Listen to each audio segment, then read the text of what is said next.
Welcome, Rinka, to this interview for the course Positive Institutions.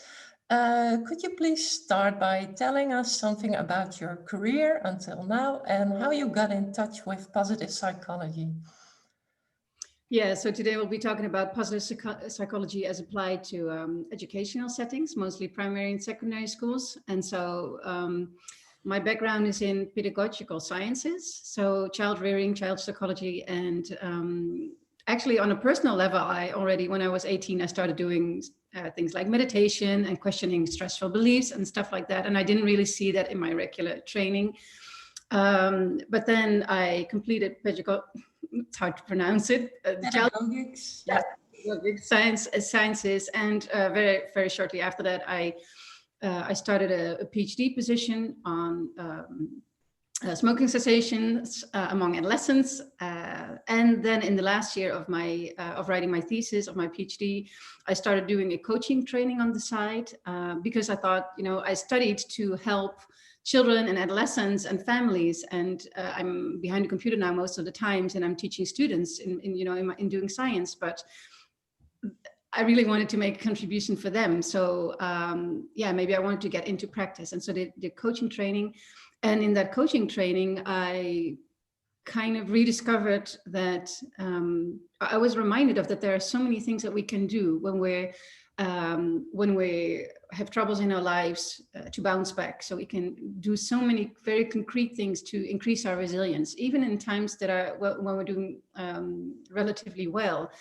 And being reminded of that, even though I had started that when I was 18 myself on my private life, when I was reminded of that, at the same time, I had some sort of indignation. I almost got angry. Like, why didn't they teach me that in school? Why did they teach me, I had to study, learn by heart all the capitals of the world, all the laws of physics, so many little words in all kinds of languages, all valuable in their own right. And they never taught me, like, hey, when you're not feeling well or you're feeling lonely or troubled, look at your thoughts. Your thoughts are not always true. Or what are your particular strengths? I knew that I was kind and I was, I was good at studying, but there are, tens of hundreds of things that we're good at. And how I wish somebody had taught me how to deal with emotions and, all of that. And I later learned, we cannot learn everything, in school about this. Some things you really have to experience in life and at a certain age. And there are so many things that we can, in fact, learn at a young age. And so that started a search for a resilience program that we got from the United States. It was the Penn Resiliency Program, together with the person, my boss at the time. We translated that to Dutch and started doing research on that. So then I became somebody, I was mentoring PhD students and teaching, and I started a positive psychology master at the same time. So then I started in a new way. So smoking cessation among adolescents, I totally put that on the side, and I started to focus on positive psychology. And for me, positive psychology is not just focusing on what is good and on the positive, but it seems to me to be a more holistic way of looking at people's well-being. How can you find well-being in times that are rough, but also in times that we're doing pretty well? And so for me, it was a perfect match. And then I started seeing, or maybe I'm already talking too much, and maybe I'm ahead of your questions. No, continue. Okay, and the last little bit is that while I was teaching in that positive psychology master that I had founded at the University of Nijmegen, I saw examples from Australia and England where I can't think of the boarding schools, very rich boarding schools. Mm-hmm. They had applied a whole school approach on well-being, which meant that every teacher, every adult in the school was being extensively trained in mindfulness, in strengths, in optimism, and the children as well, not only through the regular social emotional programs, evidence-based programs, but also by interweaving it with the curriculum as it was, so implicitly and explicitly. And when I saw that, I thought, that's the thing I want to develop for the Netherlands in a way that is achievable and price-wise, that schools can afford it. Mhm. And so I stopped my career in academia, and I started my own organization, Leren Veerkracht, which you could sort of translate like teaching resilience, the resilience to teach and teaching people resilience, both the adults and children. And so that's how the whole thing started. Yeah. Right. So let's dive a bit deeper into the, I translated it as the Learning and Resilience Program. Yeah. Something like that, because the learning is also there, right? Yes. And it's True. well, maybe, probably, it could be related to resilience. I don't know, you tell me. But can you tell us a bit more about the content, the elements, the most important elements in the program? Yeah, so I started with a holistic model of well-being. So that's the theoretical fundament of it, which it starts with being aware of your own thoughts, being aware of your emotions and your behavior. So that mindsight, Daniel Siegel calls it mindsight. Then bodily awareness, and then awareness and knowledge on how things work in your brain and your body and on psychology itself. And then just having awareness and knowledge doesn't mean you can integrate it and apply it. So then it comes down to developing skills, characteristics, and strategies on 5 areas. So in mental, emotional, social, behavioral, and physiological ways. And each of those areas have their activities or their strategies on their own. So for example, on the mental area, you can think of creating optimism, investigating pessimistic thoughts, the growth mindset, gratitude, self-compassion. And so for each of those areas, we have very specific determinants of well-being. And so that's the background of the program, and very practically how we do it, because it's so vast, in terms both of content and of how you apply it in every aspect of the school. We have created a program or an approach of 3 years, which start with first, an introduction to the team, whether they want to participate or not. And then when 90% or more say yes, we want to go for this, we really want to make well-being a central pillar of our organization, then we start with them. Actually, we now have, and I can explain that. So do you formulate that as a criterion? So when let's say that a team manager of a school comes to you and says, well, we want to do your training, is that what you then reply? Well, have you checked whether really 90% of your teachers agree with this? Oh, definitely, yes. Yeah. Yeah. Otherwise, it's just, it's going to fail anyway. Yeah. So what we do is, first, you need to have the principal on board, who really has a vision of how important this is, both to people's well-being and emotional development, as well as their, the academics. Mm-hmm. So we actually do a training, like a workshop, 2-hour workshop for teachers, and we explain them, we let them experience a little bit, we explain the trajectory and the background, and then they choose or not. And 85% might be feasible, but usually that's already an indication of that something in the team dynamics is a little bit off. Yeah. And and that's what I wanted to add, is that in the beginning, we would just go ahead with the trainings, which I'll explain in a second. But we found that for the implementation of the program to be successful, you really have to have very good team dynamics. So in the schools where this didn't really fly, it always boiled down to team dynamics. If you want to hear more about that, I can talk about more of that later. Actually, it's very pivotal, and it's in certain programs, and I would strongly advise people, if you want to do a whole school approach, really first work on the team dynamics, at least assess how they're doing. So that's what we include. So when they say 90% or more says yes, okay, then we proceed. Then they first have, with the entire team, they have a session in group dynamics to check if their team is kind of ready. And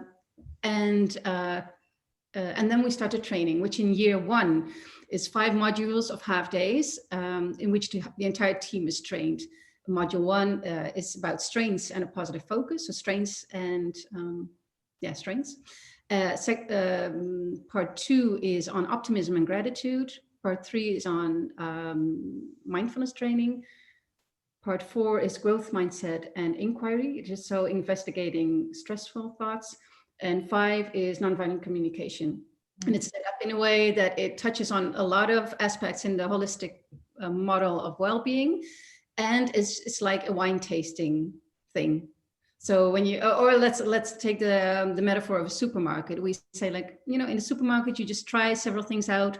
Is it, does it fit you or not? And otherwise, just put it back. Mm-hmm. And then in year 2 and 3, there are courses that continue that. So for example, and everybody can choose their own course. So a part of the team, some team members may say, I want to specialize in group dynamics in my classroom.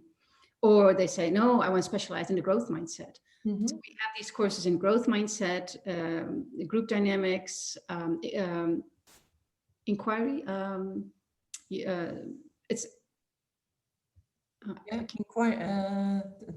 Evaluating your own thoughts and beliefs, is that what? Yeah, a way of transforming your beliefs. It's called IBSR, inquiry-based stress reduction. I mean, there are several ways. You could also use ACT, like acceptance and commitment. Mm-hmm. You could do the regular CBT. We happen to use IBSR, or nonviolent communication, or I think maybe I've listed them all. But anyway, they get to choose. And I think that's really one of the strong aspects, that they're not forced that everybody should do mindfulness, which is really good, because not everybody is open to that. Yeah. And then in the 3rd year, again, they can choose another course. And then all the while, so parallel to that, from the beginning to the end, all 3 years, we have, they form a project group within the school, team members of their own, and we guide them. So we have a tutor, counselor, I cannot think of the right word, mm-hmm. somebody who, guides them in the process. And then with them, we look at, okay, how we're going to include parents. How are we going to look at our meetings? Because a lot of meetings can be problem focused. How can we make them more solution focused and positive? Mm-hmm. How can we do the appraisals? The yearly appraisal of the functioning of the people. How can we make them more appreciative? So appreciative inquiry is a method that can be applied there. Mm-hmm.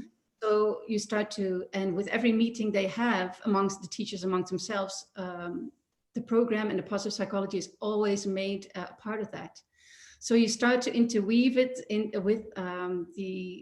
with every aspect of the school. And then in the classrooms, of course, you can look at, hey, what are we already using that's good, and how can we optimize that? Mm-hmm. Maybe they have one or the other evidence-based program on social and emotional learning, and refresh that or retain that.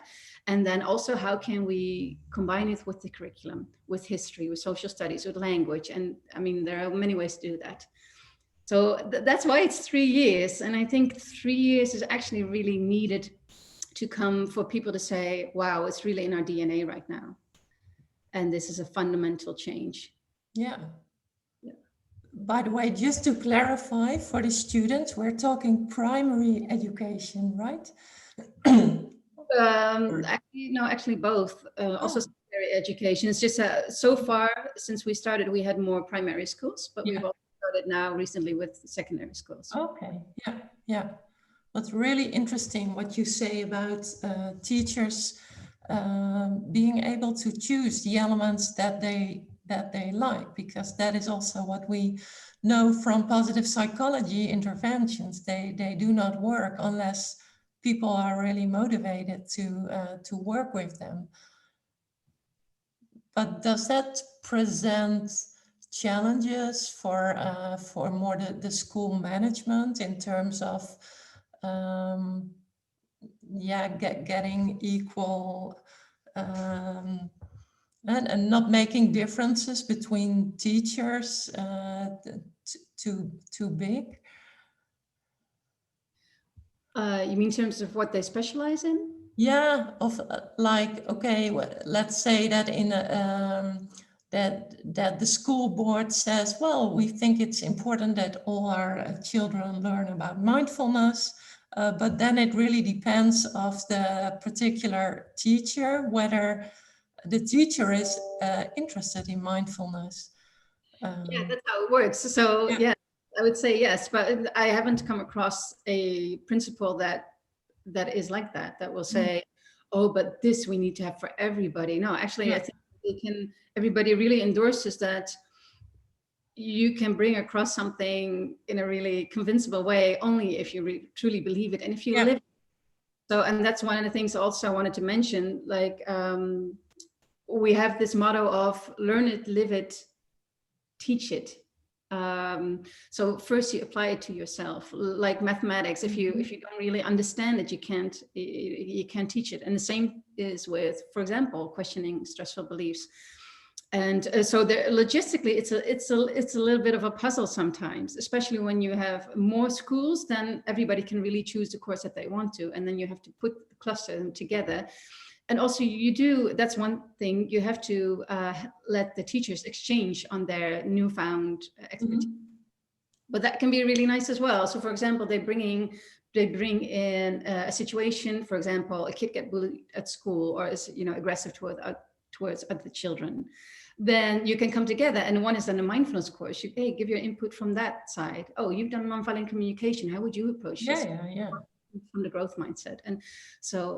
And some people are not so much open to this, and it takes a few years for them to really open up. And also for some people, they find like, oh, gratitude, oh, mindfulness, oh, it's too much, it's too airy-fairy, which it totally isn't. And they really connect with the growth mindset and the group dynamics. There's something in there for everybody. Yeah, really nice. Sounds really nice. You supported the St. Nikola School in Rotterdam, and actually, because that seems like such a nice case, I would like to dive a bit deeper into their trajectory, because you supported them in attaining the predicate of excellent school, according to the Dutch Education Inspectorate. And can you perhaps first describe the situation they were in when you first got in touch with them, when they approached you? The situation they were in, what they're in regardless, is that they're in a neighborhood with low socioeconomic status. And so they even have violence in the neighborhood, and it's one of the areas that even the municipality is sometimes concerned about. Very multicultural. They have 33 cultures represented in their schools, and I have to say this school had already been always known for being a really very strong school, and their level of profession, how professional they are, what I've noticed is, it's almost, I would say, above average. So they've always been a really strong school. They had 80, or they still have 80 team members. So it's a really large school. They have 4 buildings. And the reason they reached out was because one of the principals had done a university training in mindfulness, because she had started to question, like, are we still preparing our kids for the future? The developments in education, and I think a lot of teachers feel that it's like there's so much more, so much stress and so many things that come on top of the bureaucracy and the things that come on top of what they actually wanted to be a teacher for. So and at the same time she was thinking, there's so much focus on achievement and cognitive aspects. Do I really stand behind this anymore? And then she did mindfulness, and then she saw me speak about positive psychology, of which mindfulness can be seen as a part of that. Psychology is how do you stay balanced or flourish in times of adversity, in times of prosperity. So for her, that was a click, like, hey, there's so much more than that. And then I had the Wholeschool approach. I was starting that. I was in the 2nd or 3rd year of that. And so we matched. And yeah, they actually, I learned a lot from them. So a lot of what we now guide schools with, we took away from their experiences. Okay, can you mention something? What did you learn from them? Oh, I don't know. That's probably too practical to dive into. It's for how you really have to provide some structure in how to. No, I think it's too practical. If students really have questions about that, I can say that more. It's really how to implement it on every level on the school in a practical way. And I didn't come from an educational background, so sometimes they would use words or abbreviations, and I was like, oh, I don't know. So I also had to learn that from them, Yeah. to, the practical knowledge. And what it brought them is that they saw a decrease in absenteeism among the teachers, sick leave. And some things do happen, like somebody gets run off of a bike, but they had less people falling ill. They had so they have a lot of children that have they react very primarily, so more aggressively. They have not so much inhibition, so the emotional regulation is more down, and they saw this really improve. So they have a child counselor, which is part of the team, and if a child needs, for example, fear of failure. Fear of failure, yes, exactly. Fear of failure. They would, she would guide them, or when they would have needed to learn more social skills, more self-esteem, they would be referred to her, or the behavioral problems. And she saw that the number of children that was sent to her is so much decreased. So there was no more one or two, no more fear of failure, and much less on the social skills training, because it was all done now in the schools. Wow. She said, before I would work on their self-esteem by asking them, like, what are your strengths? What are you good at? And do you have negative thoughts? Do you know how thoughts work and how you can change them? And she said, all of that is now done in the classrooms. So she had extra time, and she now invests that in coaching and tutoring young new teachers. So, and I mean, it's not all rainbows and unicorns. Not everything's hunky-dory. I mean, it's really hard to keep this alive in times of teacher shortages. Yeah, and so it's not easy, but yeah. So it gave them a lot, and actually the academic achievements of the children, they didn't rise, but they also didn't fall back either. Well, apparently they could spare the time. They could take some time that was otherwise used for instruction, because the time has to come from somewhere, of course. Yeah, so that's actually, that says a lot. And also the rates of well-being, as they measured among the children, it rose. So they had increased levels of well-being among the children, also among the teachers, and increased resilience among the teachers.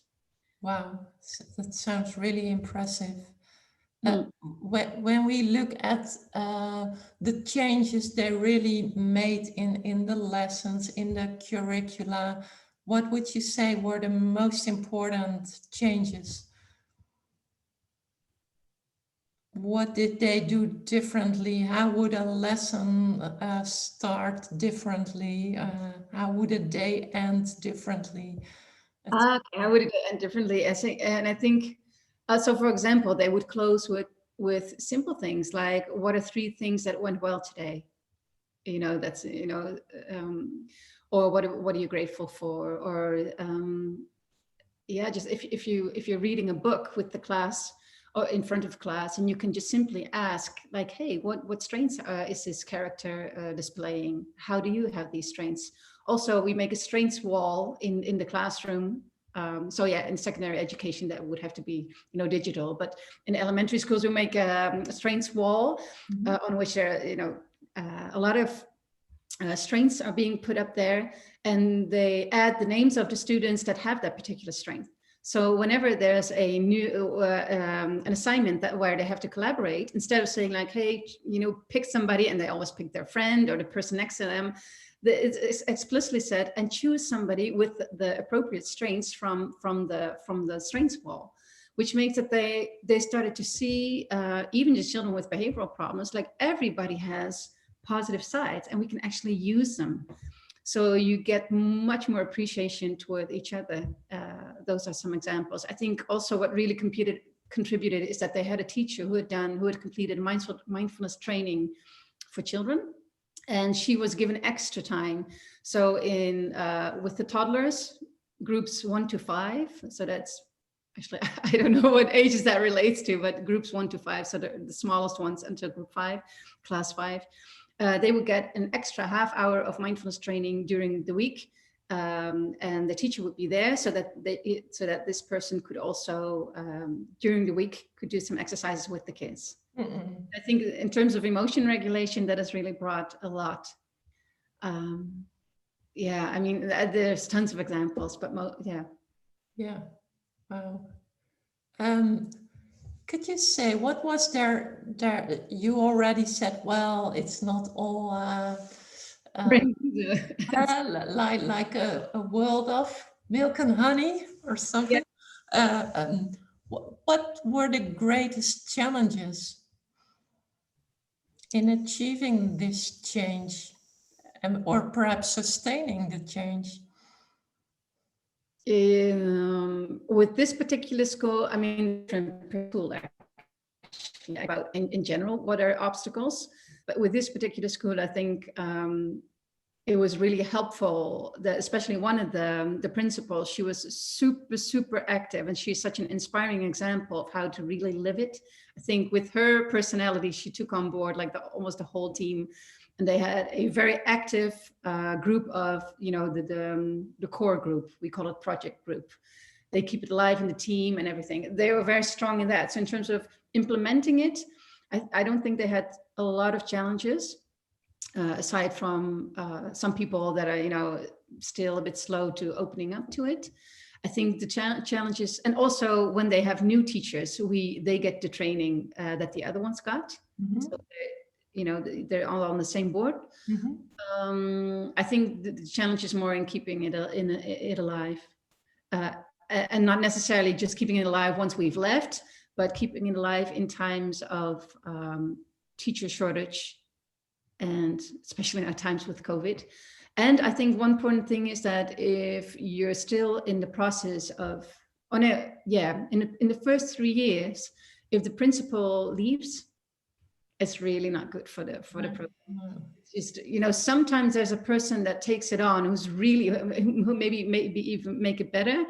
And sometimes we also discover that the new principal will say, I really endorse this, and then nothing. And if the principal is not fully on board, it'll fade away. Yeah. So I think those are, and team dynamics are, so not with the Nikola School, they had a really good team dynamic. I mean, also, there's a little bit of irritations everywhere. So aside from that, but in other schools, sometimes in schools, I can see that when the team dynamics are not really good, or not as good as you wish to, then it's hard to keep it alive, or to come to a good implementation. And what I mean by non-optimal team dynamics are about, or any group dynamic is, among other things, it's about what norms are operating in the team. So for example, some team cultures will have the norm like, we decide for ourselves. We have autonomy really high on our list. And a norm also always has benefits and disadvantages. Mm-hmm. Sometimes the disadvantages are taking over. So the downside of everybody deciding for themselves and being very autonomous is that you have these little islands and there's no collaboration. And then when as principal or as a, I don't know what you call it, direction, the people on the top, if they want to implement something new, it just doesn't happen. Other things can be like, we always want it to be cozy. We always want to have a good, nice and atmosphere. It's just, as long as we can laugh, it's good, which is a really great, aspect of team culture. The downside is that people are afraid to give each other feedback when it's not right. And then, of course, there's the whole idea of, sometimes people are literally traumatized by previous management or by things that have happened, or old wounds. And the amazing thing, I don't know if the students they're watching know anything about group dynamics, but there's a clip of a woman waiting in the, maybe I should send it later. It really shows how team dynamics go beyond, even if there's a team culture among 10 people, and they set it, and they have a certain team culture, even if 8 people have left or 9 people have left, because the 10th person carries that team culture. Every new person who comes in is kind of unconsciously infected with that. So it's really hard to change to erase the team memory. Strain out, and that's why. And sometimes, so we do that assessment in the beginning with the group, with the team dynamics, and then usually after one session we're like, okay, good to go. Sometimes the team will notice like, not everybody feels safe in our team, which is also one of the big indicators. We need some more time with this, and they need to get a second session on group dynamics, and usually that suffices. And sometimes we notice it's not enough. And so it's not a totally 100%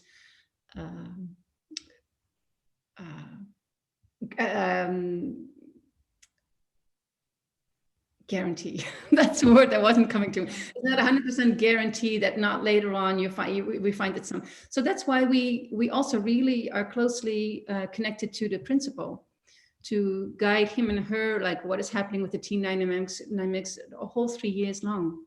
Yeah, I was just wondering, of course, these team dynamics are important in any change, but I was just wondering whether it might be particularly important for this topic related to positive psychology, because it's perhaps,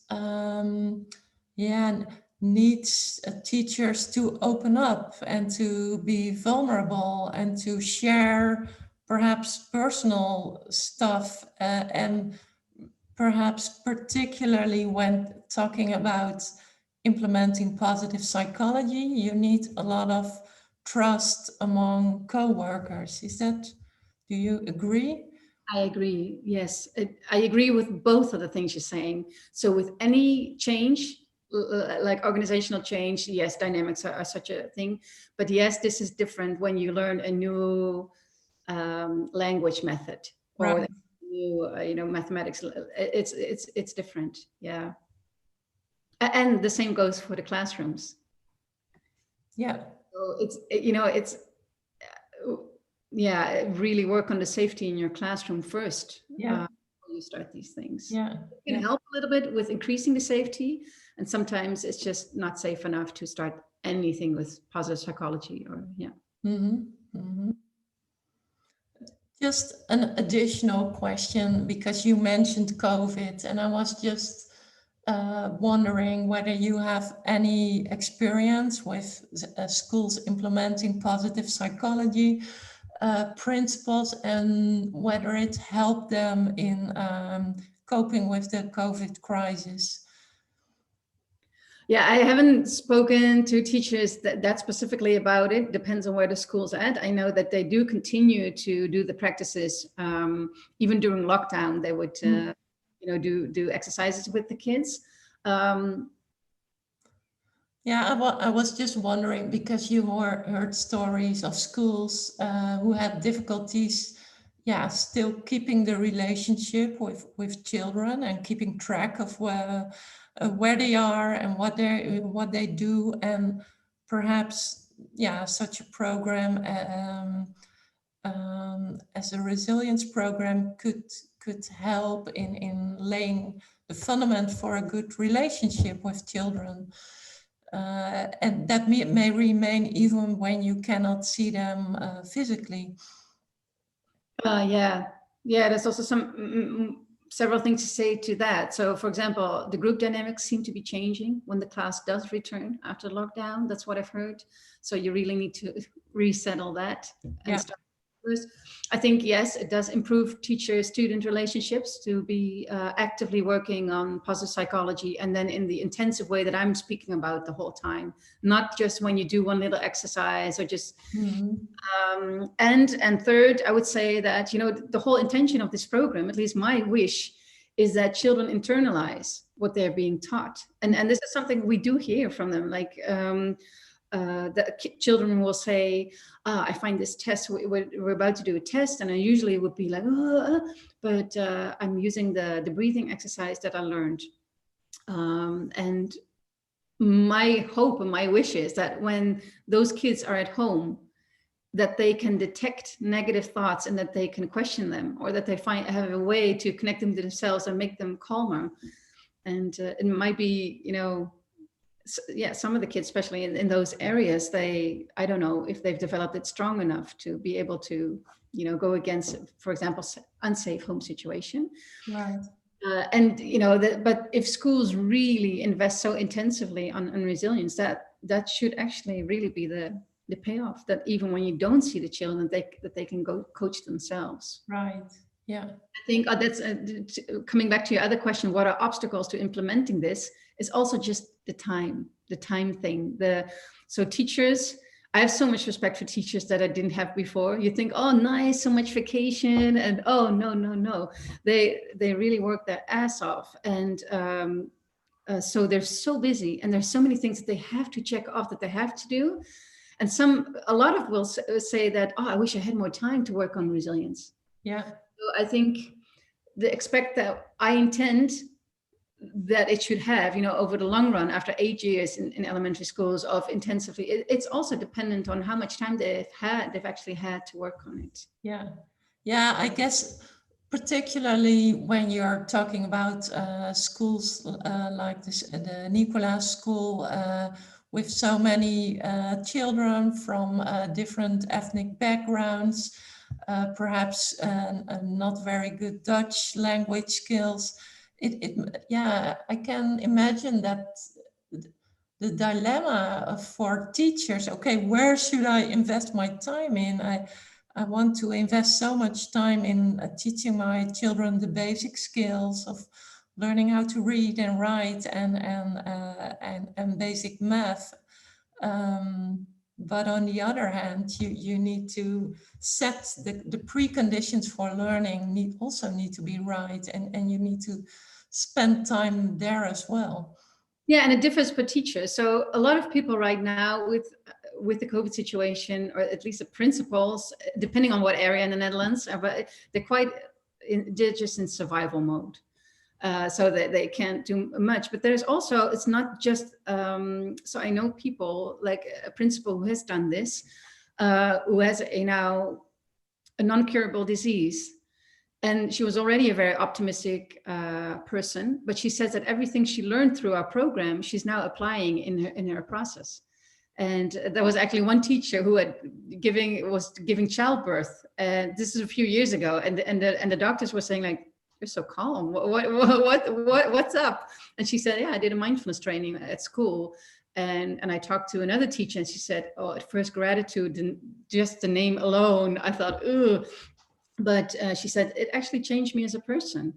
So yeah, that's what we hope to achieve. And that's just dependent on, if you put your time and your heart in it, you will really learn skills that pay off, and that you can use in crazy times like this. And maybe you won't be flourishing, in times like this, but you'll be able to, stand your ground. At least. Cope better. Yeah, for me, it's also a lot about coping. Right. Okay, now a very general and broad question, Rinka,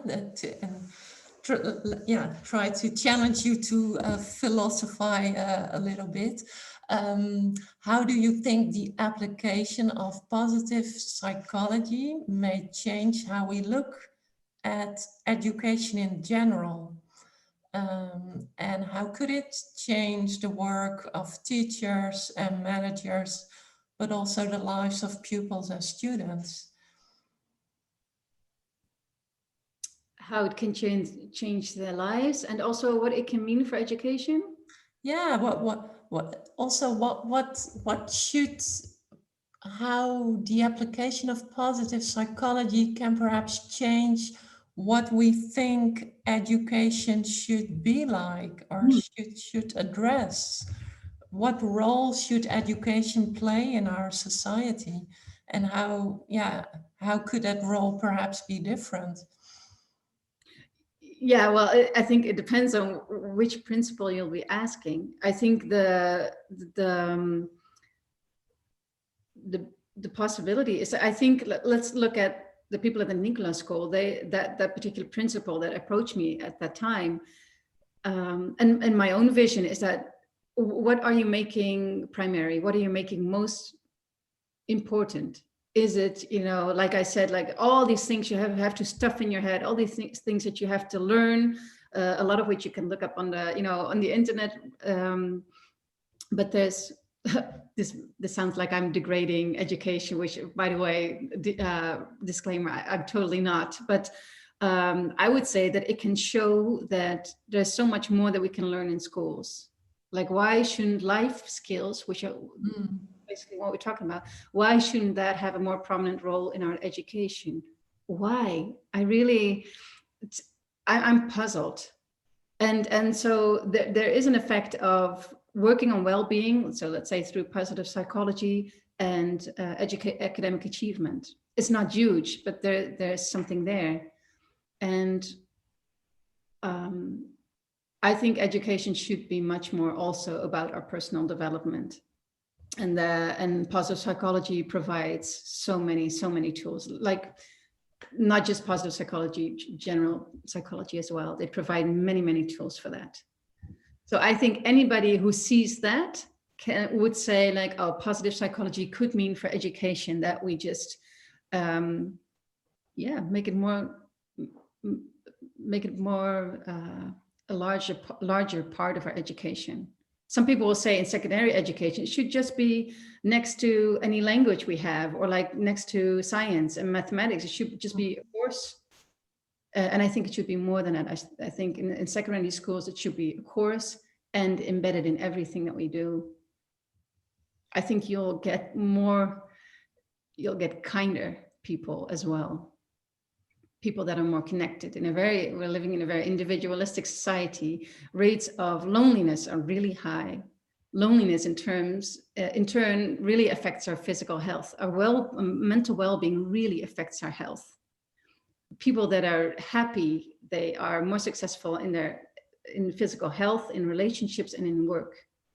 So if we really want to use education as to prepare them for work life later, there's so many strategies from positive psychology and personal development that should be put there.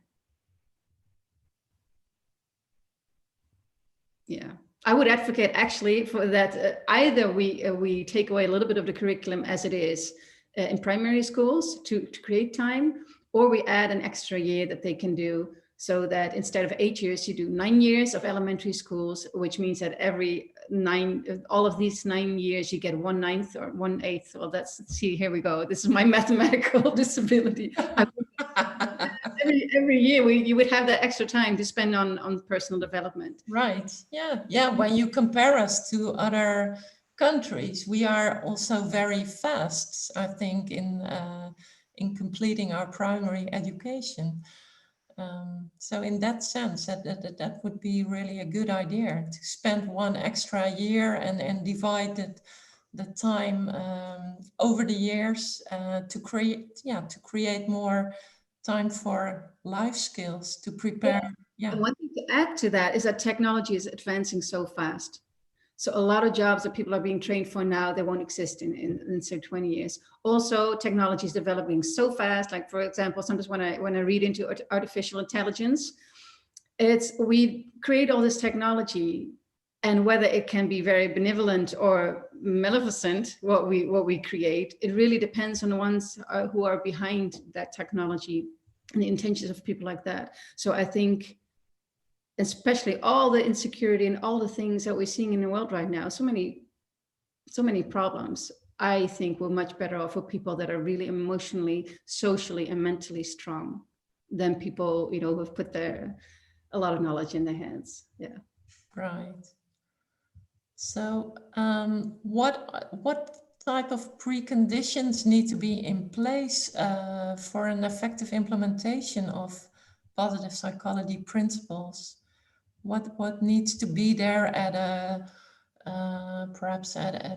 what do we need from our Ministry of Education, from school management boards, parents perhaps, for this to succeed? Yeah, well, in terms of what you need from the school, we've touched on that also a little bit. So to summarize, is the team dynamic should be all right. The principal should be really fully on board and staying for a while. You should do it intensively to really get it into the DNA of people.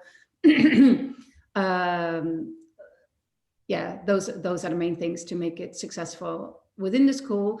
Then from the environment outside of that, for example, the municipality or the ministry, will be like right now, the approach that I'm offering, schools can afford it, but I think they would actually need more, like individual coaching of the teachers, I think would really be helpful. I've heard that from in Australia, that really adds to the effect. Right now, they don't have money for that. So if they have more money for that, that'd be great. And of course, but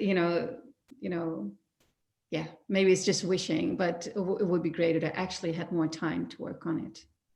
And what parents can do, yeah, it's just, whatever is being taught in the schools, take that home and apply it there. Right. Yeah. Thank you very much, Rinka. Oh, that was it. That was it. Yeah, you're welcome.